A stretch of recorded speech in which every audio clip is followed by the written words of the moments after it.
It was an emergency meeting of all of the firm's members. Old man Harding was the first to speak to the assembled mass.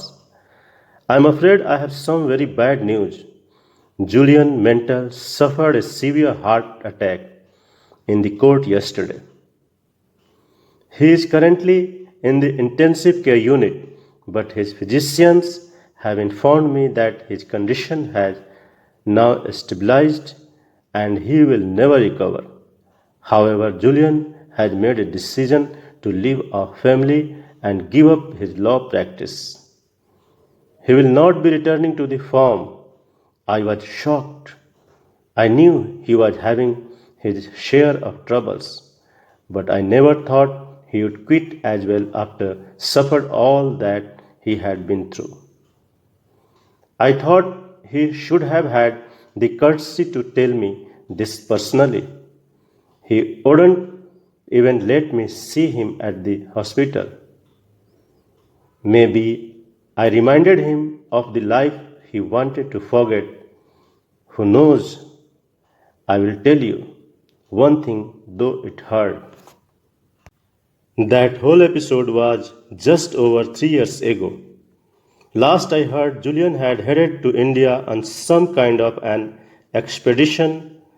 He told one of the partners that he wanted to simplify his life and that he needed some answers and hoped he would find them in the mystical land.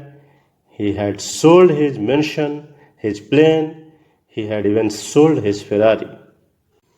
As those 3 years passed, I changed from an overworked young lawyer to a jaded, somewhat cynical older lawyer.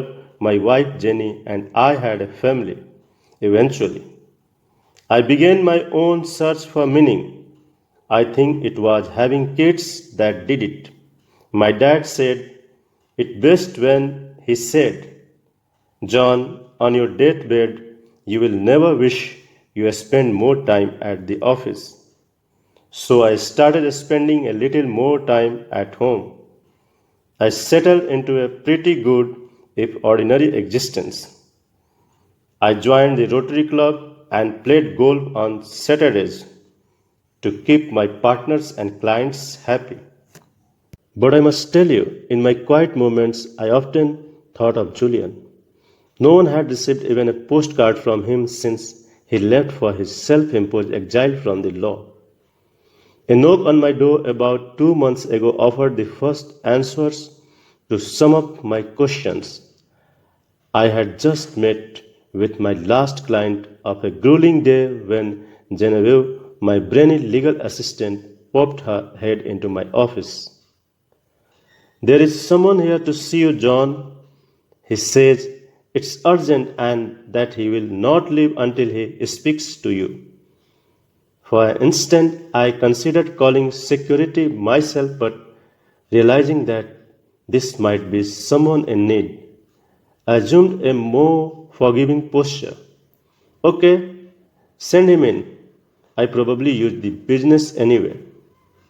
The door of my office opened slowly. At last, it swung fully open, revealing a smiling man in his mid-30s. He was tall, lean, and muscular, radiating an abundance of vitality and energy.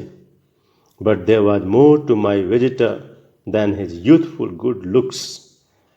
An underlying peacefulness gave him an almost divine presence, and his eyes, piercing blue eyes that sliced clear through. The young man continued to look at me much as a smiling Buddha might have looked upon a favored pupil. After a long moment of uncomfortable silence, he spoke in surprisingly commanding tone. "Is this how you treat all of your visitors, John?" he said, his full lips curving into a mighty grin. A strange sensation tickled the pit of my stomach. "Julian, is that you? I can't believe it. Is that really you?" The loud laugh of the visitor confirmed my suspicion.